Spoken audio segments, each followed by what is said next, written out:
عبادت کی ایک روح بتائی حضور نے، لب لباب کہیے اس کا، وہ کیا ہے؟ دعا۔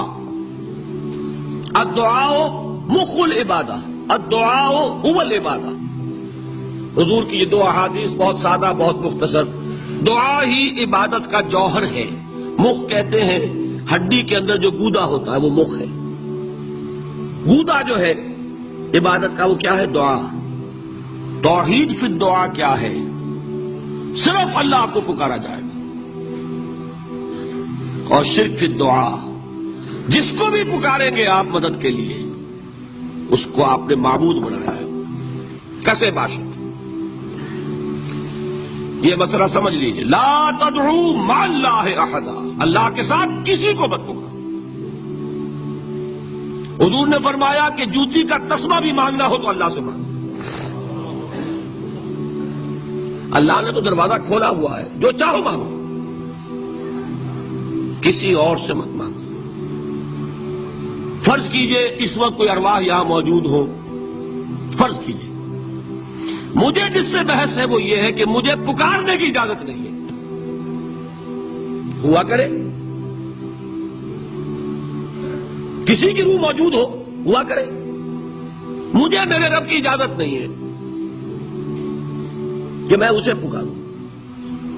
مدد مانگوں گا اللہ سے، دعا کروں گا اللہ سے، استغاثہ کروں گا اللہ سے، تکلیف کے لیے دعائی دوں گا اللہ کی۔ اب اللہ جس سے چاہے کروا دے، کسی روح کو بھیج دے، کسی فرشتے کو بھیج دے، مجھے کیا ہے؟ مجھے آم کھانے ہیں، پیڑ نہیں گننے۔ فلاں روح نے آگے کام کر دیا، کرے بھائی، میرا کام بننا چاہیے۔ اور فرشتہ آ گیا، اس نے کام بنا دیا، وہ کرے، مجھے کیا غرض ہے اس سے؟ میرا کام بننا چاہیے۔ میرا مسئلہ یہ ہے کہ مجھے پکارنا ہے صرف اللہ۔ اللہ کو اس کی بھی قدرت ہے کسی کو نہ بھیجے، نہ کسی روح کو بھیجے، نہ ملائکہ کو بھیجے، بغیر کسی کے جو چاہے کر دے۔ اللہ کا مرضی ہے، وہ چاہے کسی روح کو بھیج دے، کسی فرشتے کو بھیج دے، مجھے اس سے غرض ہی کوئی نہیں۔ مجھے تو اپنی تکلیف کا دور ہونا مطلوب ہے، اس کے لیے میں پکاروں گا۔ سمجھ رہے؟ دیکھیے میں سادہ ترین کر رہا ہوں مسئلہ۔ عبد القادر جیلانی کی روح یہاں ہے یا نہیں؟ حضور کی روح انور یہاں ہے یا نہیں؟ یہ تو علمی مسئلہ ہو گیا نا۔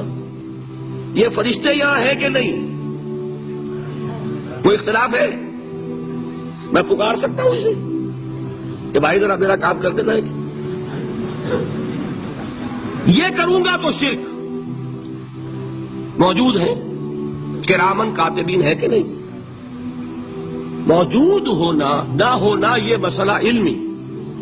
جو اصل میں شرک سے متعلق مسئلہ ہے وہ یہ ہے کہ پکارنے کی اجازت نہیں۔ دیکھیے حضور کی ایک حدیث ہے، اور یہ ایک ہمارے لیے خوشخبری ہے۔ آج 8واں دن ہے، آپ اپنی نیند کی قربانی دے رہے ہیں، آ رہے ہیں، سن رہے ہیں۔ یہ حدیث بھی سن لیجئے، بشارت والی حدیث ہے۔ مجتمع قوم فی بیت من بیوت اللہ، نہیں جمع ہوتے کچھ لوگ اللہ کے گھروں میں سے کسی گھر میں۔ اس کا مصداق اول تو مسجد ہوگی، لیکن تقریباً تمام محدثین نے مانا ہے کہ صرف مسجد تک محدود نہیں ہے، سب گھر اللہ کے ہیں۔ یہ جگہ کس کی ہے؟ تو عام ہے یہ چیز، لیکن مسجد کا ہوگا تو وہ مصداق اول ہو جائے گا۔ مجتمع قوم فی بیت من بیوت اللہ یتلون کتاب اللہ وَيَتَدَارَسُونَهُ بَيْنَهُمْ۔ کام کیا کر رہے ہوں کہ اللہ کی کتاب پڑھ رہے ہوں، وہ سمجھ رہے ہوں، سمجھا رہے ہوں، تو کیا ہوتا ہے؟ إِلَّا نَزَلَتْ عَلَيْهِمُ السَّكِينَةُ، ان پر اللہ کی طرف سے سکینت کا نزول ہوتا ہے۔ وَغَشِيَتْهُمُ الرَّحْمَةُ، رحمت خداوندی انہیں ڈھانپ لیتی ہے۔ وَحَفَّتْهُمُ الْمَلَائِكَةُ، فرشتے ان کے گرد گھیرا ڈال لیتے۔ وَذَكَرَهُمُ اللَّهُ فِي مَنْ عِندَهُ، اور اللہ ذکر کرتا ہے ان کا ملائکہ مقربین کی محفل میں۔ دیکھو تم کہتے تھے یہ انسان بڑا گھٹیا ہے، میرے وہ بندے اس وقت میرے گھر میں جمع ہے صرف میرے کلام کو سمجھنے کے لیے۔ اللہ فخر کرتا ہے، ذکر کرتا ہے اللہ۔ اس محفل میں فی من عنده تو فرشتے ہیں کہ نہیں؟ ان فرشتوں کو پکار نہیں سکتے۔ اگر آپ نے یا جبرائیل میرا یہ کام کروا دو، تکلیف میری رفع کر دو کہا اور شرک ہوا، یا میکائیل اور یا اسرافیل۔ اسی طرح اگر آپ نے کسی اولیاء اللہ کے ارواح میں سے کسی کو پکارا، اسی طرح اگر آپ نے انبیاء کو پکارا، جس کو بھی پکارا وہ شرک ہو جائے گا۔ پکارنے کی اجازت نہیں ہے، پکارو صرف اللہ کو، اللہ جس کے ذریعے سے آپ کا کام کرائے اس کا اختیار ہے۔